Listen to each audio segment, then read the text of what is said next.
আসসালামু আলাইকুম, কেমন আছেন আপনারা সবাই? আশা করছি ভালো আছেন। তো এই যে একটা বাটা নিয়ে নিছি আর নিয়ে নিছি এখানে শিং মাছ। এই শিং মাছটা পরিষ্কার করার কারণে অনেকেই খায় না, খুবই ঝামেলা মনে হয়। তবে আজকে আমি খুব সহজে একটা উপকরণ এখানে অলরেডি একটু দিয়ে রাখছি, তো আপনাদের দেখাবো মনে নাই, তো আমি আবার একটু নিয়ে নেই। এই উপকরণটা দিয়ে পরিষ্কার করি। এই উপকরণটা যখন না থাকে তখন এই বাটনার সাহায্যে পরিষ্কার করি। তো বাটনার সাহায্যে করলে সময় লাগে বেশি এবং হাতেরও অনেক ক্ষতি হয়। তো এই যে দেখেন আমি এখানে নিয়ে নিছি, এটা কিন্তু বেকিং সোডা, পাউডার না, বেকিং সোডা। তো আমি আগে প্রথমে বেকিং সোডা কিন্তু দিয়ে রাখছিলাম, তো ভাবলাম একটা ভিডিও করে আপনাদের শেয়ার করি। তো এই যে বেকিং সোডাটা দেওয়ার কারণে হাত দিয়ে দেখেন, দেওয়ার কারণে এই ডলা দিতেছি, এই দেখেন ময়লাটা কিন্তু অলরেডি এমনি উঠে দিতেছে। এই দেখেন, দেখতে পারতেছেন কিনা, এই দেখেন এই জায়গাটা ময়লাটা কিন্তু অলরেডি এমনি উঠে দিতেছে। তো বেশি সময় হয় না আমি বেকিং সোডাটা দিয়েছি, মানে অল্প কিছু সময় হয়েছে। তো দেখেন এই যে দেখেন ময়লাটা কিন্তু অলরেডি উঠে যেতেছে। অনেকে কিন্তু পেঁপে পাতা বা বিভিন্ন রকম জিনিস দেয়, এই জিনিসটা কিন্তু সবসময় আমরা পাই না হাতের কাছে, কিন্তু বেকিং সোডাটা সবসময় থাকে সবার ঘরে, সহজে কিন্তু করা যায়। আর এই বাটনাটা দিয়ে কিন্তু সহজে পরিষ্কার করা যায়, তবে হাতের অবস্থা 12টা বেজে যায়, খুব সময়ও লাগে। তো বেকিং সোডাটা দিয়ে করবেন, আপনারা দেখবেন বাসায় খুব সহজেই হয়ে যায়। এই দেখেন এই মাছটা কিন্তু অলরেডি পরিষ্কার হয়ে গেছে। আমি কিন্তু কোনো ডলাডলি করি নাই এখনো, জাস্ট আপনাদের দেখাইতেছি। তো আসেন আপনাদের নিয়ে আমি পরিষ্কারটা করি।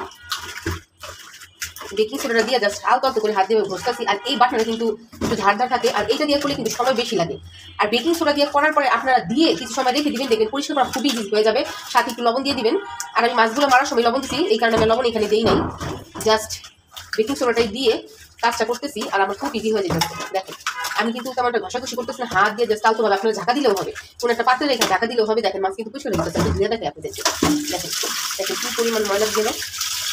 এই দেখেন মাছ কিন্তু পরিষ্কার হওয়া শুরু করছে। তো এখন আরও আমি এখন যেহেতু ধুয়ে দেখাইলাম আপনাদের, আরও কিছু বেকিং সোডা দিই, দিয়ে তারপর আপনাদের দেখাই।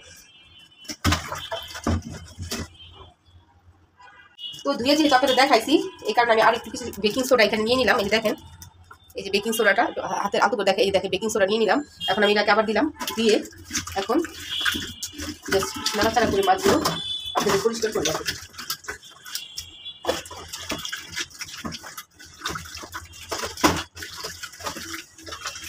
দেখেন অলরেডি কিন্তু আস্তে আস্তে মাছ পরিষ্কার হয়ে যেতেছে। খেতে যত মজা এবং পুষ্টিগুণ সম্পূর্ণ, তবে পরিষ্কার করতে গেলে অবস্থা খারাপ। আমি কিন্তু বাটনায় তেমন একটা ঘষতেছি না, জাস্ট আলতো হাতে ঘষাঘষি করতেছি।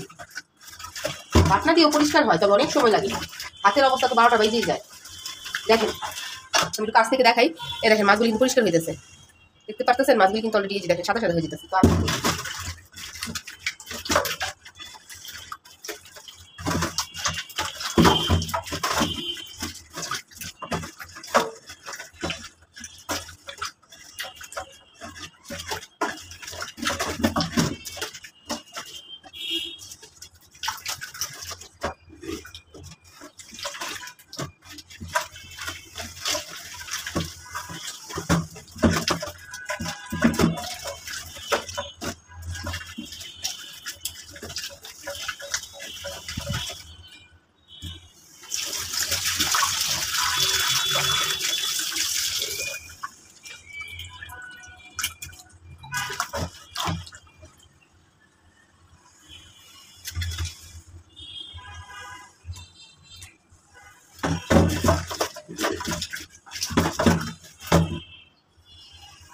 তো যে দেখেন রোদে তুলতে আমি এই পর্যায়ে নিয়ে এসেছি, এটা আরও পরিষ্কার করা হবে, আরও পরিষ্কার করব।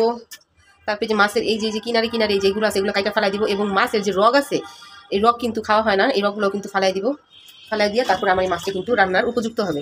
তো এখন যতটুকু পরিষ্কার করার হয়েছে দিয়ে সোডা দিয়ে, বেকিং সোডা, পাউডার না বেকিং সোডা, আমি আবার বলতেছি বেকিং সোডা। এখন এটাকে এই যেভাবে করে কয়েকটা ধোয়া দিব, মানে কয়েকবার ধুবো, তাই যদি আরও সাদা হয়ে যাবে, তারপর খাওয়ার উপযুক্ত হবে।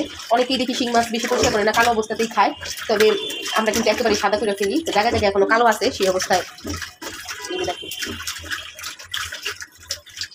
যে হাত দিয়ে আলতোভাবে এরকম করলে কিন্তু মাছটারও কালো বাইরে যাচ্ছে। এই দেখেন পানি কালারটা দেখেন, দেখতে পাচ্ছেন কালো কালো কিন্তু বাইরে হয়ে গেছে। তো দেখেন মাছগুলো কিন্তু পরিষ্কার হয়ে গেছে, একেবারে সাদা হয়ে গেছে। তো এখন আমি এগুলোকে পরিষ্কার করে নিব।